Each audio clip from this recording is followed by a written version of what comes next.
La population quinoise salue l'investiture du gouvernement provincial de Kinshasa dirigé par Daniel Bumba. Le sénateur Jean-Michel Samaloukonde a déposé ce lundi 5 août 2024 sa candidature au poste du président du bureau définitif de la Chambre haute du Parlement. Et enfin, la population de l'Ituri appelée à se solidariser de toutes les forces négatives qui cherchent de troubler la quiétude de cette dernière. C'est tout pour le titre. Très heureuse de vous informer, messieurs et dames, bienvenue à la grande édition du journal sur la chaîne de l'éducation. Dans l'actualité en République démocratique du Congo, la population quinoise salue l'investiture du gouvernement provincial de Kinshasa dirigé par Daniel Bumba, tout en espérant un changement radical dans tous les secteurs pour redorer une nouvelle image de la capitale, Milka Mayambi et Djibril Bakambi.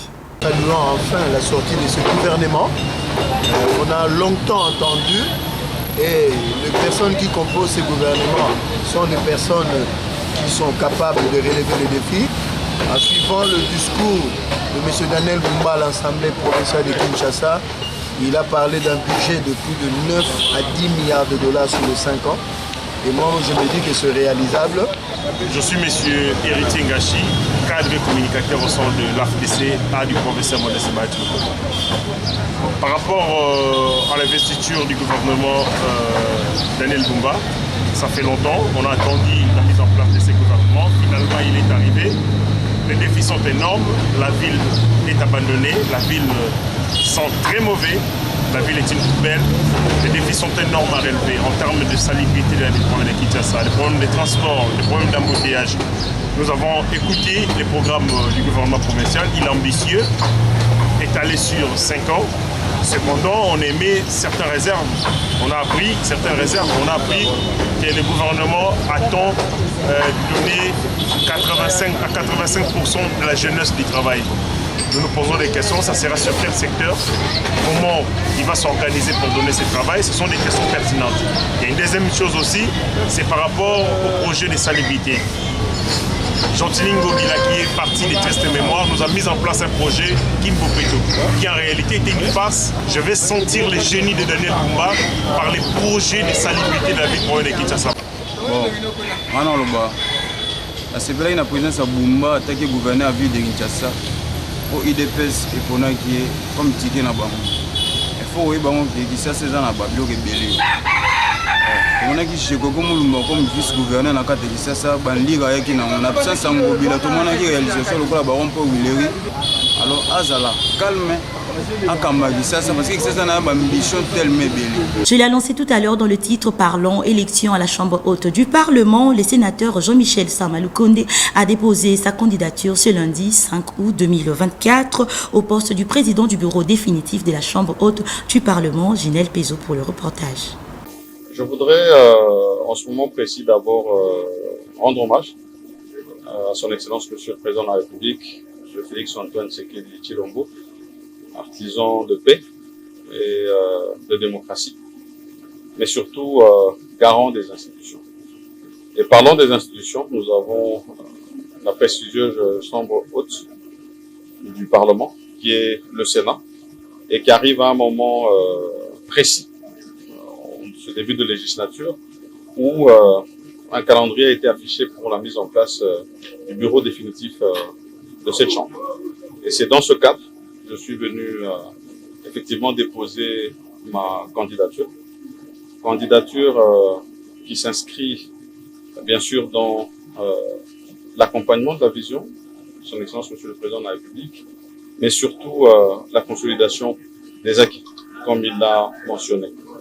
Et je voudrais préciser que c'est au poste de président de cette Chambre que j'ai déposé ma candidature et rappeler que notre règlement d'ordre intérieur du Sénat, moi en tant que sénateur, je suis astreint à le respecter, demande à ce que ceux qui veulent aspirer à des fonctions au bureau, la Chambre doit faire preuve de plusieurs qualités, de probité morale, d'expérience.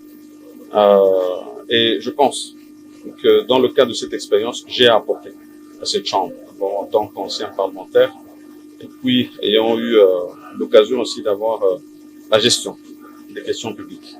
Et donc, j'ai, dans le cadre du respect de ce règlement, déposé cette candidature Bien sûr, le calendrier indique les autres étapes qui vont venir et je pense que c'est lors de ces prochaines étapes que nous aurons encore à mieux nous exprimer. Toujours dans le même registre, le sénateur Omana Bitika Pascal, élu de la province du Maniema, membre de la plateforme politique de Fifi Masuka à 24, a déposé sa candidature au poste du questeur adjoint du bureau définitif de la Chambre haute du Parlement, toujours Ginelle Pézon.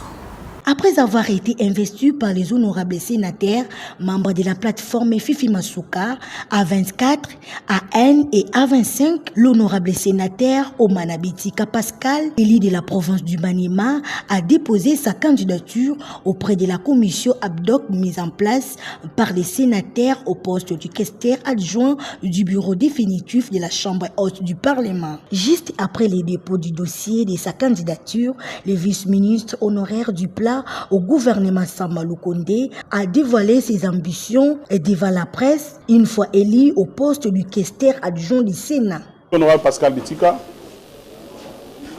sénateur élu dans le regroupement A24, le regroupement cher de Mme Fifi Masuka Saïn, gouverneur de l'Olaba, et accompagné par le président du parti FIDEC, honorable Demopasse, à ma gauche, il y a un sénateur du regroupement. Je suis accompagné par le regroupement. Je viens de déposer ma candidature au poste de questeur adjoint du Sénat. En tant que questeur adjoint, je vais me battre pour mettre en place un système. Et surtout, nous allons miser sur la transparence entre bureau et tous les membres, tous les sénateurs pour être clair avec vous.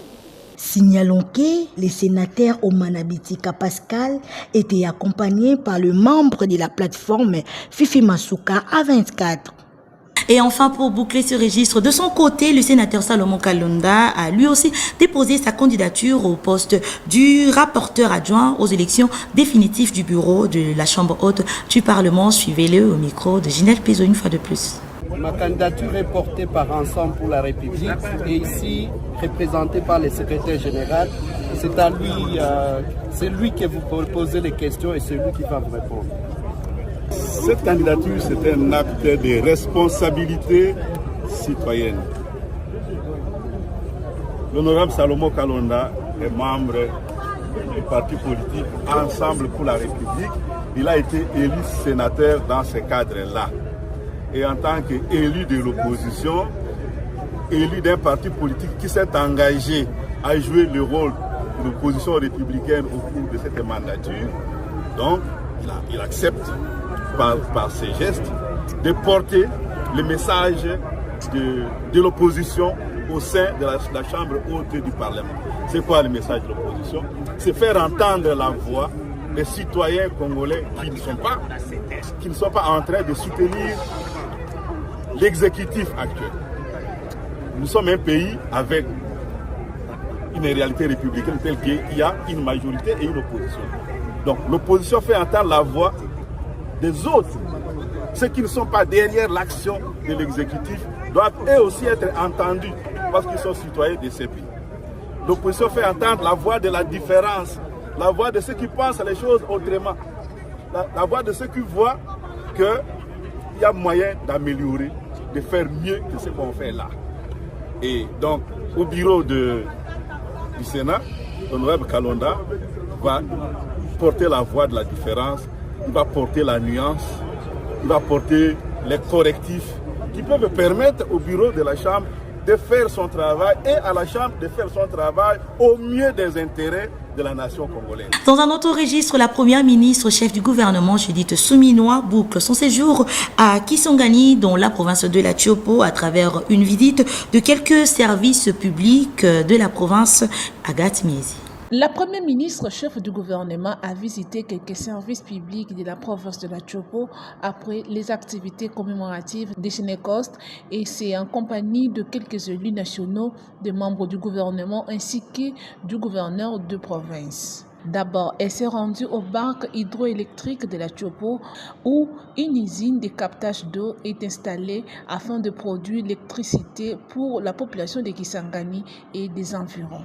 Je suis venue parce que c'est depuis quelques années, déjà 3 ou 4 ans, que j'ai été mise à l'époque au courant de ce projet On avait essayé à l'époque de faire avancer. Bon, il y a eu des contraintes. Et donc maintenant que je suis Premier ministre, j'ai voulu voir de moi-même parce que je n'étais jamais arrivée jusqu'à Kisangani pour voir, pour déjà me rendre compte comment on fabriquait ces panneaux et voir une maison témoin pour moi-même pouvoir en parler. Et comme on l'a dit, on a discuté, je suis avec le gouverneur de la province, je suis avec le ministre des Infrastructures, d'autres ministres, la CGT est représentée et nous avons des honorables députés avec nous. Et pour nous, la prochaine étape, c'est de voir comment on va sauver tout ça parce que nous avons des besoins en logement et nous avons une alternative importante ici.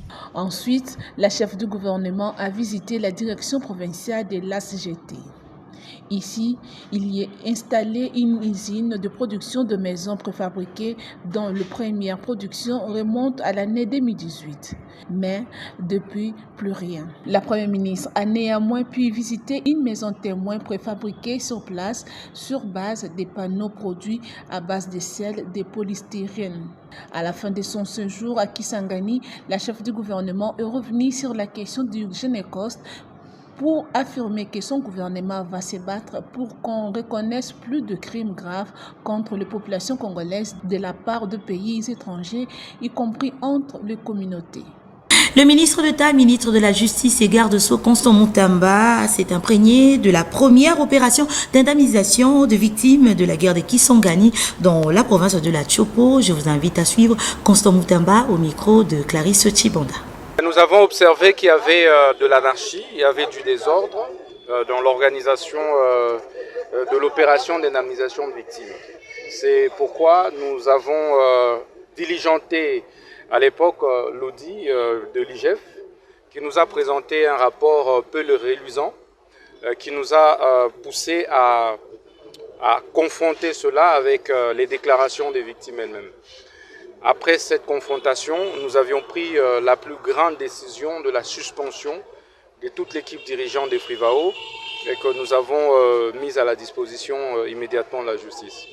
Et là, c'est une commission de crise ad hoc que nous avions mise en place pour pouvoir rapidement contre-vérifier le travail d'identification qui avait été malheureusement très mal fait. Il y a eu beaucoup de dénonciations tendant à faire croire évidemment qu'il y avait beaucoup de monnayage dans le processus d'identification de victimes. Alors la commission a fait la contre-vérification à travers des descentes sur terrain et la collecte des témoignages, des preuves testimoniales qui étaient actées par des PV et sur base desquels nous avons décidé de lancer le processus d'indemnisation. Nous sommes donc partis des $300, 250 qui étaient proposés initialement, à $2000 dans un premier temps, étant donné que nous avons également comme priorité de lancer la construction de quelques infrastructures à titre de réparation collective. Comme vous le savez, Frivao a déjà mis une bonne partie d'argent à la disposition de la SNEL pour faire réhabiliter totalement l'électricité ici dans la ville de Kisangani. Toujours dans le même registre, suivez à présent les réactions de victimes indemnisées au micro de Clarisse Chibonda une fois de plus. C'était na papa ndenge aye kosunga biso na kati ya makambo tozalaki nango parce que tozalaki comment bazali kokeneka mobulu mais longo moko na papa ndenge atie loboko na miso tomoni makambo quand même ezokende nango ndenge esengeli. Bon, ebandeli normalement tozalaki na ba membre ya suivi ndenge bazalaki kosala suivi kosala contrôle ndenge ezalaki tellement ke bainfiltre baza na kati mais tokosenga kaka na papa ke biso moko ke toza pe na kati ya comité ntango bazokita na terrain biso moko tocontrôle ndenge esengeli. France eza liboso monte ezalaki bongo te liboso tozwaki $150 par personne nde tozwaki mbongo ezalaki bapesa biso bapesaki biso bongo ndenge esengelaki te mais tomoi papa ye moko atie miso makambo ekitamboli na ndenge esengeli. Merci beaucoup, Excellence Fachi Beto, le coup moi pas d'ailleurs. Abakisi sous ministre de la Justice, papa ya mboka oyo ayokaki douleur ya bana Kisangani, ayoki sango makambo mbongo e umeli, ye moko akiti sur le terrain na minute yo na zuzu mbongo na ngalo kola victime na sepeli mingi ou de Japon nzamba continue ko battre mikolo molai pona ye. Mimi nafurahi sana kwa sababu tulikala miezi kenda bila kupokea mafuta. Tulikala miezi kenda atupata pesa. Tulipoteza wazazi, na Mungu anatusaidia leo tunapata inatusaidia kwa sababu wazazi habiko tena, franga itatusaidia. Ndio iko na tofauti kabambi sana. Ya kwanza walibulula sana. Kwa sababu mkubwa anakuja, sisi wote tunafurahi. Ya operation zamani tulipata $50 et puis banatupropose tena $250. Mais leo wakati ministre anakuja anatupropose kila mtu apate $2000. Dans nos provinces, en Ituri, la population est appelée à se désolidariser de toutes les forces négatives qui cherchent à troubler la quiétude de cette dernière. Toutes les dispositions prises par le gouvernement pour en venir à bout de ce fauteur de troubles, c'est l'essentiel de la réunion de commandement présidée par le gouvernement militaire de l'Ituri et le commandant des opérations, le lieutenant-général Luboya Kashama Johnny, autour de l'évaluation de la situation sécuritaire de cette province, Naomi Katako. Résolument décidé à stabiliser certaines zones menacées par les groupes armés locaux et étrangers, le gouvernement militaire de l'Ituri a présidé ce lundi 5 août courant la réunion de commandement de grandes unités à laquelle était associée la MONUSCO. Il était question pour le lieutenant-général Luboya Kashama Johnny de transmettre au commandant des instructions et orientations opérationnelles pour la restauration de l'autorité de l'État. C'est l'ensemble de l'Ituri, mission première de l'état de siège instauré par le chef de l'État, Félix-Antoine Tshisekedi Tshilombo, a dit le lieutenant Jules Ngongo, porte-parole du secteur opérationnel de FARDC en Ituri. Les forces armées, avec la force de la MONUSCO, puissent stabiliser des zones où il y a l'instabilité, dans la profondeur, dans les territoires de Mambasa, contre les ADF. Et donc l'objectif, c'est arriver à l'état final recherché, qui est la paix, la restauration de l'autorité de l'État. Pour y arriver, les commandants des opérations, le lieutenant-général Luboya, appellent la population à se désolidariser de tous les manipulateurs, à ne pas jouer le jeu de l'ennemi et à faire confiance aux forces armées, et de pérenniser la confiance qui existe actuellement pendant cette période de l'état de siège, la confiance entre la population et les forces armées, et justement pour mettre notre population d'une manière générale sous la haute protection des forces armées de la République démocratique du Congo. Depuis sa prise de fonction à la tête de cette province, le commandant des opérations en Ituri, le lieutenant-général Luboya Kashama Johnny, ne cesse de prôner l'unité, la paix et la réconciliation des communautés de l'Ituri à travers l'approche non militaire pour un retour apaisé de la quiétude dans cette partie du pays.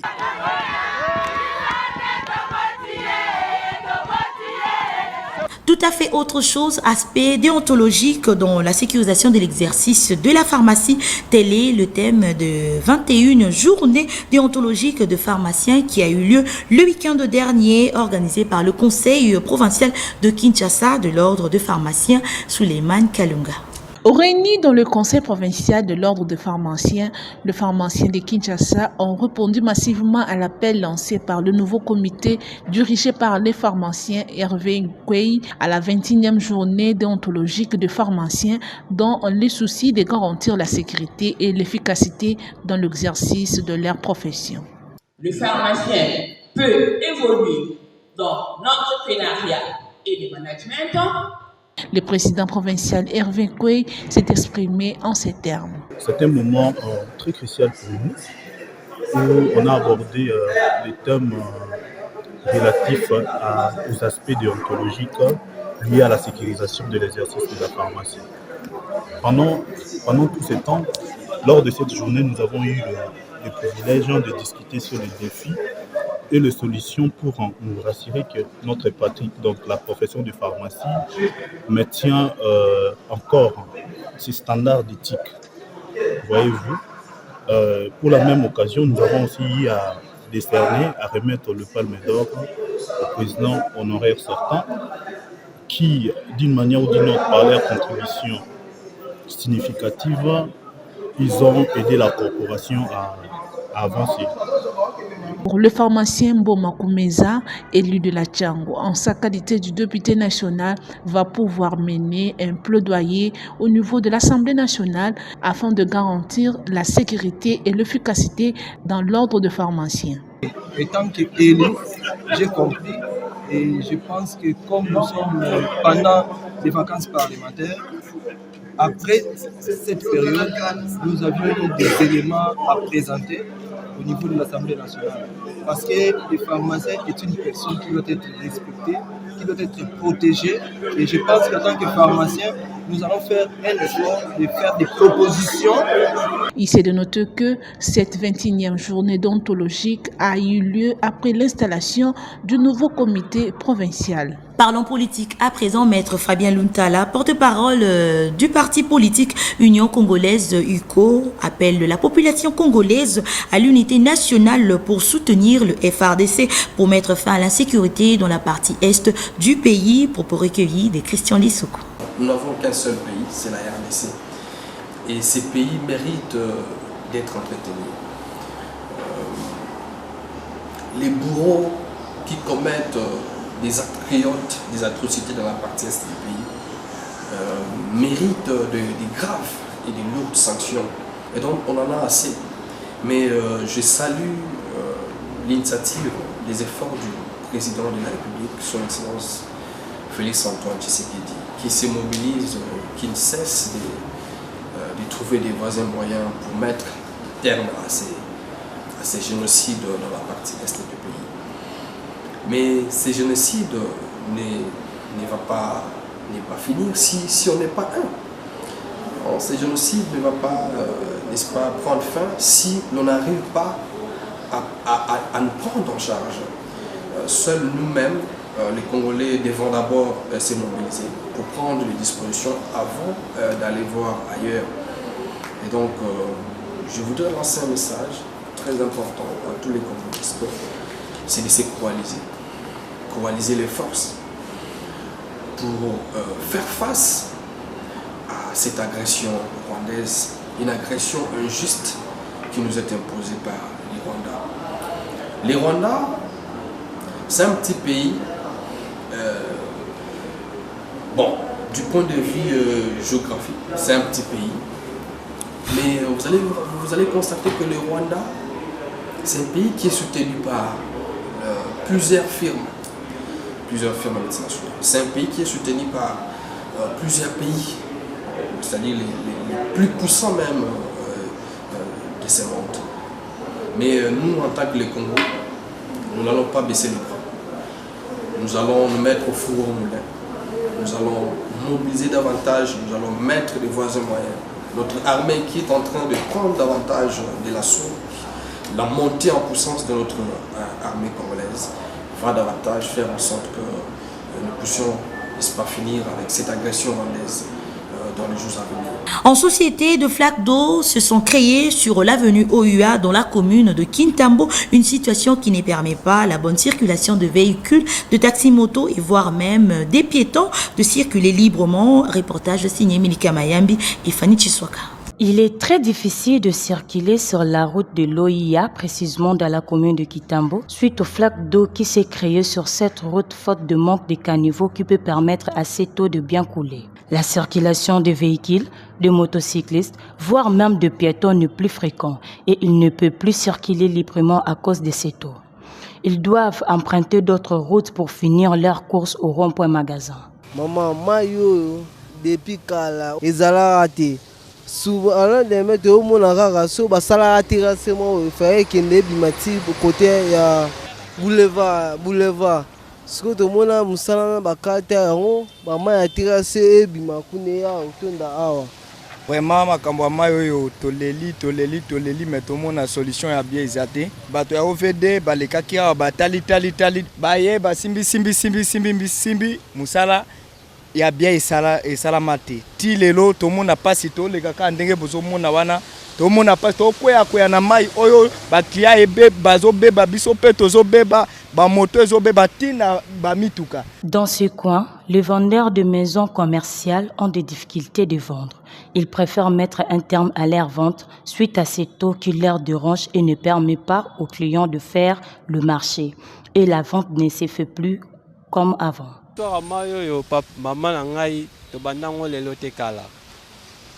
Moni gasa mayo soki botali bien depuis magasin si bo kita awa terasa mopanzi eate donc terasa awa ezaka moi tinyali wana muke wana bo monika ya muke wana ya wonde ememaka mayo nyonso moni ekoma kwa bassin clientèle nyonso bakoma ba monzela kuna donc oya oyo pena en tout cas batela biso pena de oya donc to lembi. Il faut noter qu'il pleut ou pas, cette eau devient de plus en plus et crée l'isolement dans ces axes routiers.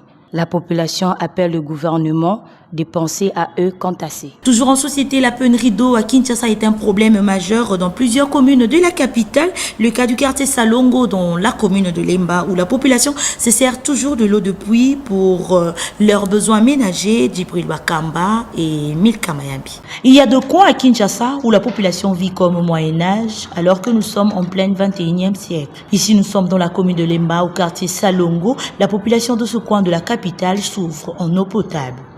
Vu la situation, elles se servent de l'eau de pluie qui est ni traitée ni conforme à la consommation. Banda baya pe ba mona pe libulu ote ba foga joko ya mena lelo. Banda bakenda.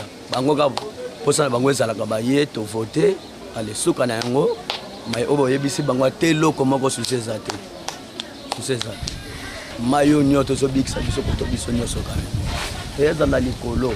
Batam suspe ya kumelo. Président le bac liboso des peuples d'abord. Azo qui peut bisoter, azo sa biso de l'autre côté, tozo souffrir na bala, takande tozo vanda. Le quoi tozo la Tchad, le quoi tozo côté ni, mais biso tozo la lemba oye va nekenda sango papa. Tande tozo vivre penza. Situation exacte to seng la l'état pina la choba pompe koto yo. Ba tel biso déjà prince koto, ba tel biso déjà prince likolo. Donc comme na prince au matika wana aujourd'hui transport OK ma tetoke tanda soke wapi mais et autres et l'autre est lika ka choba pompe. Poto ko vivre la toza na commune ya Lemba na quartier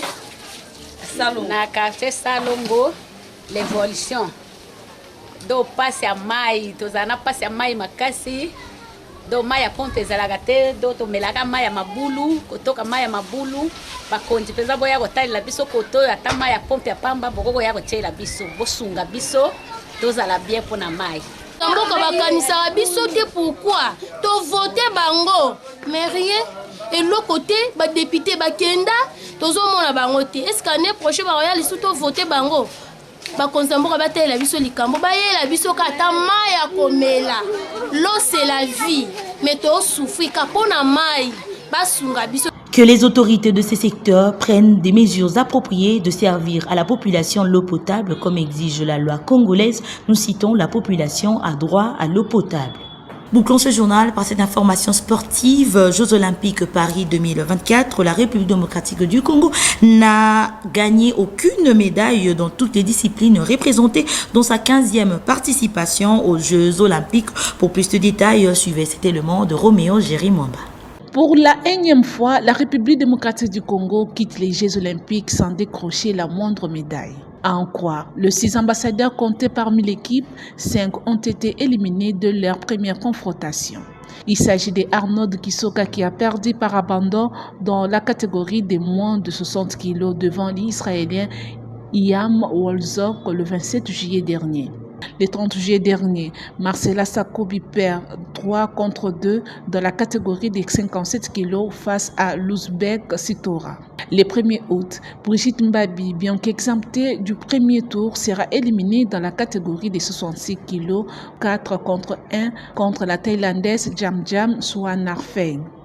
Aristote Ndombe échoue pour le 50 mètres de nage libre. Le 3 août dernier, la nageuse Divine Manciadi finit à la dernière position dans la course de 50 mètres et enfin Dominique Lasconi Moulumba qui a essayé de sortir la tête de l'eau en se qualifiant au premier tour sera éliminé en terminant à l'avant-dernière marche de la 8e série avec 10 secondes 53 tierces. L'absence d'une bonne politique et la mauvaise préparation seraient à la base des échecs de la République démocratique du Congo, selon Marcella Sakobi. Je demanderai au gouvernement congolais d'aider les athlètes congolais qui ont déjà des talents naturellement.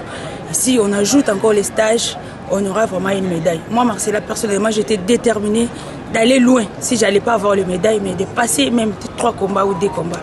J'étais éliminée à la première tour comme à tout que je n'ai pas voulu.